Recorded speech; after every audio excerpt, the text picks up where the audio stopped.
Am I the a-hole for calling the cops on my eldest sibling after she attacked me? I honestly never thought I'd be in a position where I'd have to call the police on a family member, especially not on one who's mentally disabled. But after everything that's happened, I'm questioning myself, even though part of me knows I did what I had to do. Still, I'd like an outside perspective. I'm a 23-year-old woman, and my family is a mess. I have a sister my age, a half-brother, and 3 half-sisters. The oldest of us, we'll call her Lynn, 28F, is my half-sister from my mom's first marriage. My mom, Nicole, has had 3 husbands. Lynn and another of my half-sisters, Brianne, were from her first. That man turned out to be an abusive monster. Lynn unfortunately bore the brunt of that abuse. According to family and professionals, the years of trauma severely damaged her development. She's mentally about 8 years old and has been diagnosed with schizophrenia, bipolar disorder, PTSD, and more. While Brianne came out of it mostly functional, though still dealing with PTSD, Lynn was never the same. After Nicole escaped her first husband, she met my dad. They got married and had me and my sister Paige, 20F. Things were good for a while, until my dad passed away in his sleep when I was just a child. It devastated us. Not long after, my mom met Alan, her third husband, who, let's just say, was not an upgrade. He brought years of emotional abuse into our home, mostly targeted at Paige and me. But that's a story for another time. Nicole and Alan eventually had 2 more children, my half-siblings Landon, 11M, and Elizabeth, 8F. Now, back to Lynn. From the time I was little, being around her was a waking nightmare. I remember being 5 years old, autistic, quiet, and small, when Lynn tried to suffocate me with a pillow. I didn't tell anyone because, honestly, I didn't even understand what had happened. But I never trusted her after that. When she lived with us, there was always something violent happening. She would punch and kick us as we walked by, slam our heads into walls, scream obscenities, and tear through the house like a storm. She once kicked me while wearing heels so hard I had to get stitches. She's put holes in the drywall more times than I can count. She even pulled a knife on my mother once. Eventually, after so many 911 calls, CPS issued an ultimatum. Either Nicole gave up custody of Lynn to the state, or she would lose custody of the rest of us kids. Nicole chose us. Lynn was placed under state guardianship, and I truly thought that chapter of my life was over. That was nearly a decade ago.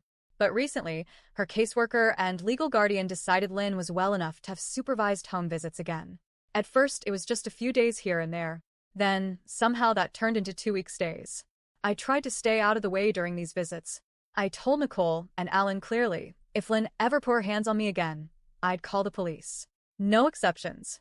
I guess they didn't take me seriously. A few weeks ago, we were building an above-ground pool in the backyard. It was scorching hot, 96 degrees Fahrenheit, and I had been hauling heavy wheelbarrows full of concrete sand all afternoon. I asked for help. No one helped.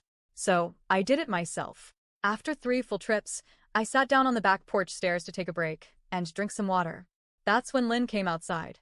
She started calling me lazy, slinging curse words I won't repeat, and demanding I keep working. I calmly told her I was just taking a short break. That was apparently unacceptable. When I told her to shut up, she snapped. She lunged at me and grabbed my hair, yanking hard and not letting go. I instinctively pulled back, trying to get her off me. It was terrifying and painful. I felt like I was 5 years old again, helpless.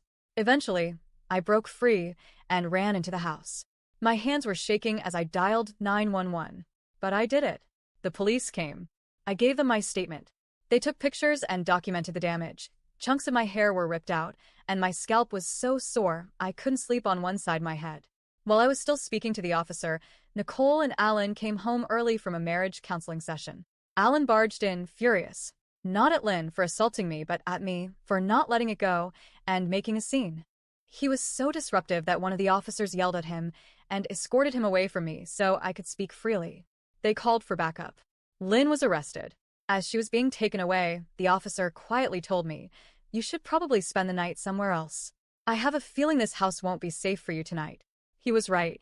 No one spoke to me after the cops left. No yelling, no lectures, just glares. Cold, burning glares. The next morning, Nicole blindsided me. She announced that she'd already spoken to our landlord and had me removed from the lease. I had until 5 p.m. to pack up and leave. I didn't know what to do. I sat in a park for hours in shock, clutching a half-packed duffel bag. Eventually, a concerned mother noticed me crying and flagged down a police officer. He took me to a crisis center, where I stayed for 3 days. No phone, no contact with the outside world. When I finally got my phone back, my inbox was flooded. Dozens of messages from family asking where I was, if I was safe. I learned later that my uncle, on my dad's side, found out what Nicole did and tore into her. The extended family was livid. They couldn't believe she threw me out with 5 hours' notice to protect the sister who attacked me. Eventually, I convinced Alan to let me back in the house for now. But I've been walking on eggshells since. I recently received a letter from the court. I'm legally entitled to be notified of all hearings involving Lynn's case. Turns out Nicole and Alan stole it from the mailbox, so they could read it first. Lynn's public defender has given her 2 options: 45 days in jail with a guilty plea, or 5 to 10 years in prison. I don't know what she'll choose. I know Lynn is mentally disabled. I know she has a tragic backstory. But being disabled does not give her a free pass to abuse others, especially me, again and again for years. If she were truly legally incompetent, the courts wouldn't even charge her. I told everyone, Nicole, Alan, the whole family, that if Lynn ever laid hands on me again, I would involve the police. And I followed through. It's been 16 days.